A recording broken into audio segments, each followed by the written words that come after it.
exciting, isn't it? Yes. Did you find that things changed from your first round to the second Yes. round? Yeah. Yes. So for me, it's a bit like there was after the first round you had the outline of the person, and the second round fills it out with character and colour and all that sort of thing. And yeah, I'm looking forward to hearing the other 9, of course. While I've been sitting and listening to all these competitors, I've been trying to sort of work out the real, the core of what it is that really makes them different. And I thought I'd just talk a little bit about how the violin works and how each of these competitors, how it is that their sound is different and the way, what it is that really differentiates them from each other. So, I mean, some of this you may well know, but I'm going to go through it anyway.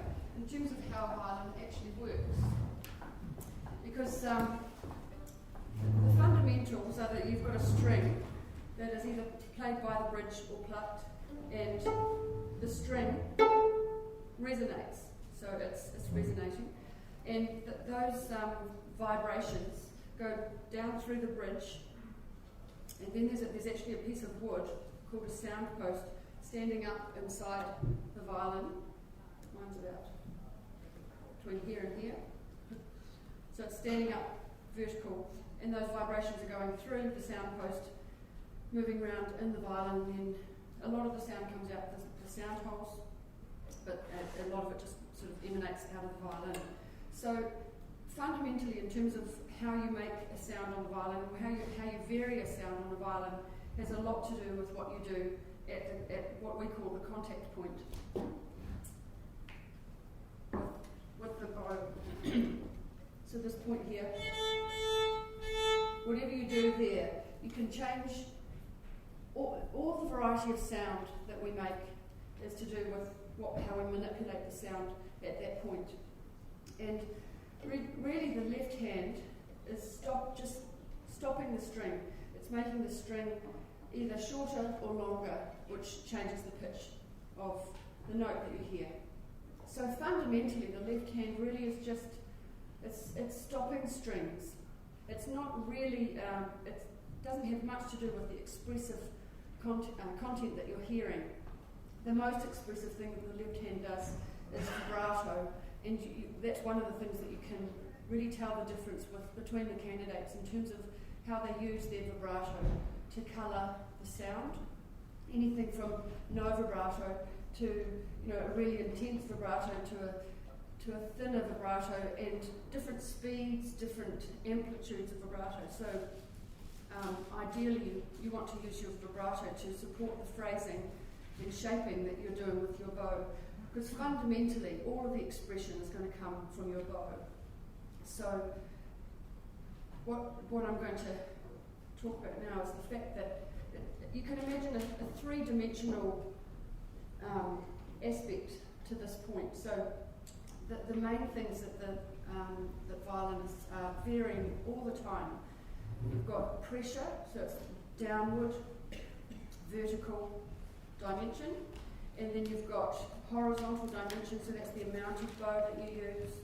And then we've got the third dimension is whether we're closer to the bridge or further away from the bridge. Then those are the three main ones, and then there's you can vary the amount of bow hair that you use. For very soft playing, you're going to use less hair, and if you can play really strong, you're going to try and use as much hair as possible. Then you've got variations of whereabouts you are in the bow. The bow itself is much lighter at the tip, so there's a natural release. At the heel there's a lot of weight, and the bow itself has more weight there also, but really it's your arm weight. You've got a lot of arm weight. If you've ever felt the weight of somebody's arm, it's actually incredibly heavy. So one of the things that we learn as violinists is how to manage that weight of the arm. But that really is what's going to impact on the amount of pressure. So very basically, so a very strong sound, you're going to use a lot of pressure in particular, but you might be able to vary the type of or the amount of bow that you use to change the sound. So I'm just going to demonstrate on one note. But so a very strong sound. Sorry, I was getting the microphone as well. I'm going to come closer to the bridge and more pressure. That was on the slower side. The thing is, if I actually try and use too much bow, if I do the same amount of pressure, same place, close to the bridge, and if I use a lot of bow, let's see what happens. Ooh. I actually can't control it because that's the next thing I want to tell you. The string is vibrating, but closer to the bridge, it's vibrating less. Further away from the bridge, it's vibrating more. There are different sort of vibrations as you go along. So, in terms of where certain amounts of pressure work, that was too close to the bridge with too much bow. I lost control of the connection that my bow had to the string. So it actually meant that I was skating across the string rather than being able to pick it up with my bow. Whereas if I use the same amount of pressure, quite a big bow speed, and come a little bit further away from the bridge. I feel nervous about this,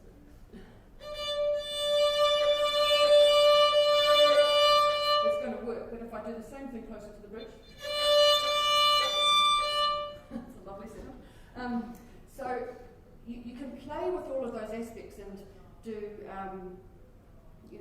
really fine adjustments to the pressure, the amount of bow and the contact point make a lot of difference. So the opposite to that would be something very light and faster bow, very light bow, further away from the bridge. And further away from the bridge, the string is vibrating further. So if I actually try and play with more pressure at that point, that's not going to work either. Because the string's vibrating, I'm pushing down with my bow, and it almost stops the vibration. So it's a bit like doing that to the string. Then, what else can I tell you? I mean, there's everything in between that. The slower bow is going to make a certain sound, but a very fast bow. But the principles are that you're making the string vibrate differently depending on how you use your bow. Does that make sense? Have I? Yes, I was going to explain harmonics actually. That was one thing I didn't cover yesterday. Harmonics are to do with any string has natural harmonics, and this is actually to do with this vibration of the string. It's vibrating at different, I don't know the technical term, but at certain points of the string, like halfway, there will be a harmonic. So on the A string, it's a natural harmonic. That's half of the string length from here to there in half. And then a quarter, it's another A. And this is the 3/4 will be up here somewhere. Sorry, there it is. And then there are others in between. So if I go over all the harmonics,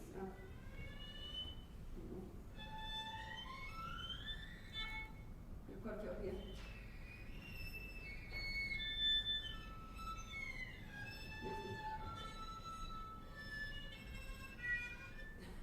Not finding them very well.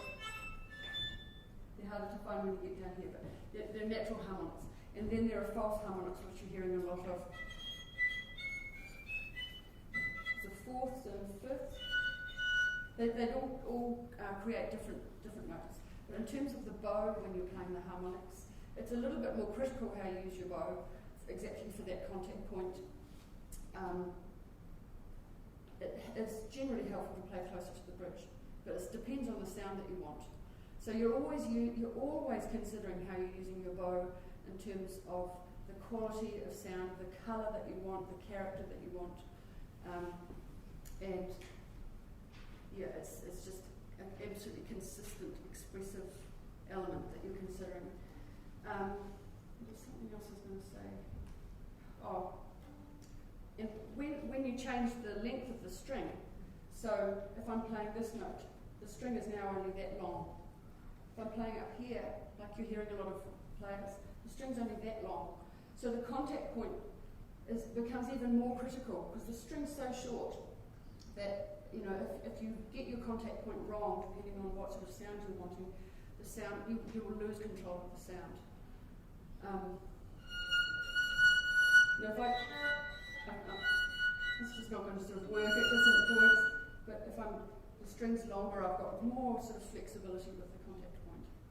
So it's a bit of technical stuff. Any questions about that?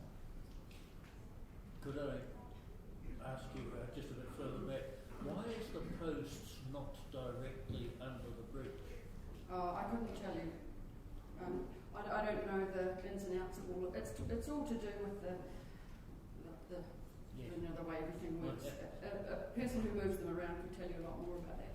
And is there a specific distance that the post should be? Right. It's a fine art. The setting up the violin, the art of making a bridge, you know, the specific wood, the specific thickness, height, everything. There are lots of different schools about this, and different people will do it differently. And the sound post is the same in terms of thickness and its placement. And it's quite amazing. You know, you can move it a micromillimetre, and it can make quite a difference to the sound in terms of how the strings respond, getting a balance between all the strings. If the sound post is in the wrong place, you might have the G and E string working very well, but the internal strings aren't. And I don't know.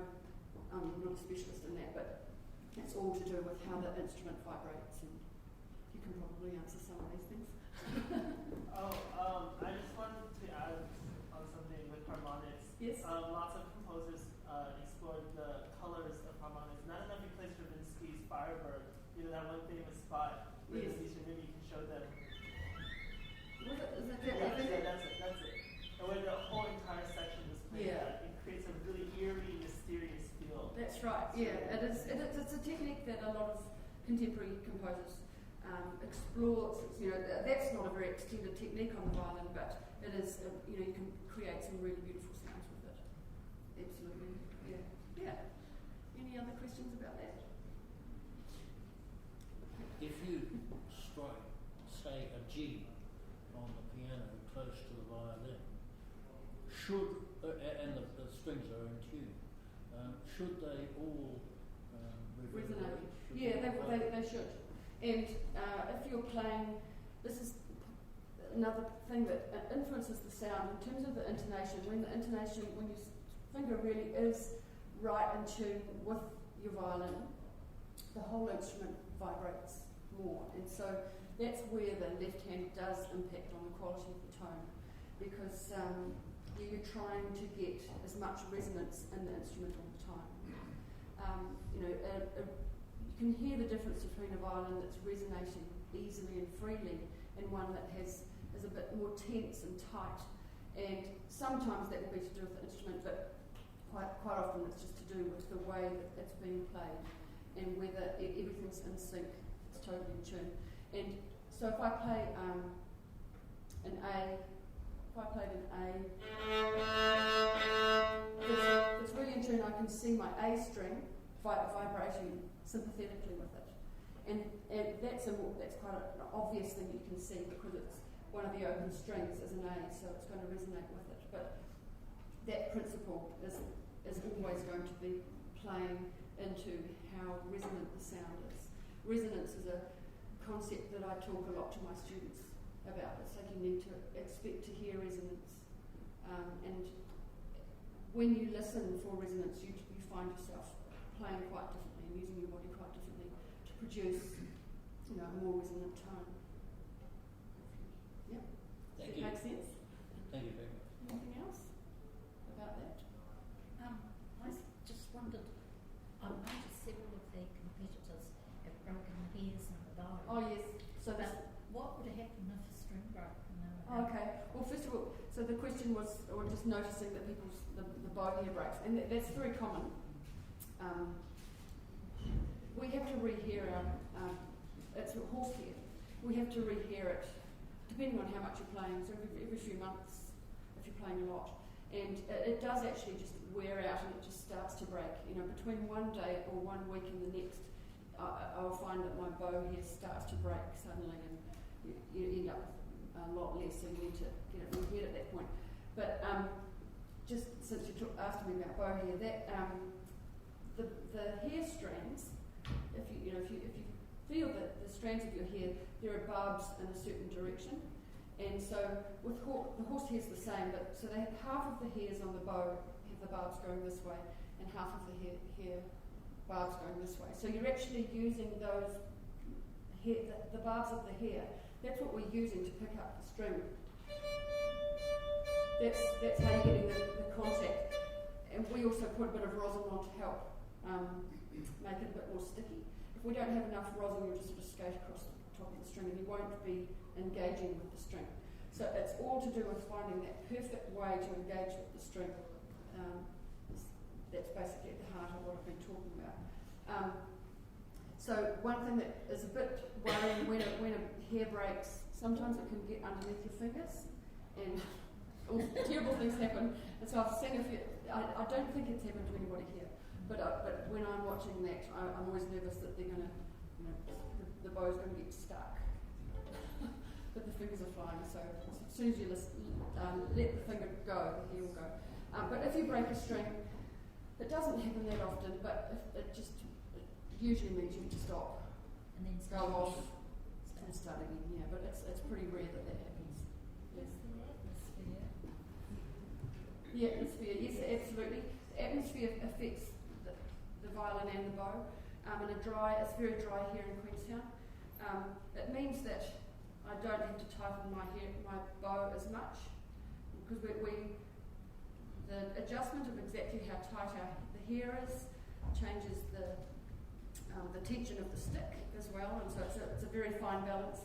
And so when it's drier, everything will be tighter.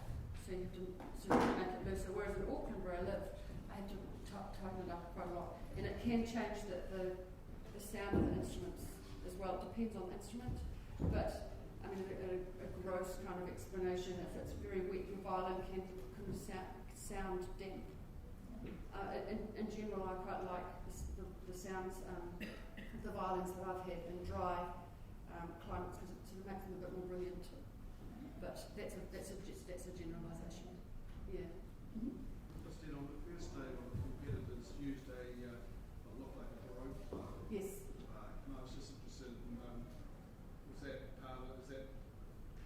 does that influence the interpretation to an extent that it affects a competition context? Well, he was talking about the baroque bow that Sergei used, I think it was, for his bark.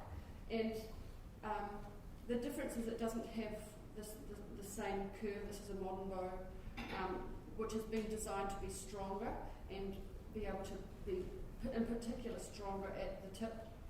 So there's more strength in the bow for legato playing. Whereas a baroque bow has a more natural sort of release in it. The tip is even lighter than this one. And curiously, I think with his performance, I think if he was using his baroque bow quite similarly to this. I mean, I think his interpretation was such that he would probably play it the same way with either bow, but maybe with the baroque bow it just makes it easier. I mean, it's a wonderful thing to see somebody doing that. Yeah. Clearly okay with the rules. Well, yeah, I don't know of anyone else who's done it. That's not to say it hasn't been done, but yeah, I think it probably didn't change, as I say, change the way he would have played it. So yeah, as far as I know, it's fine with the rules. Yeah.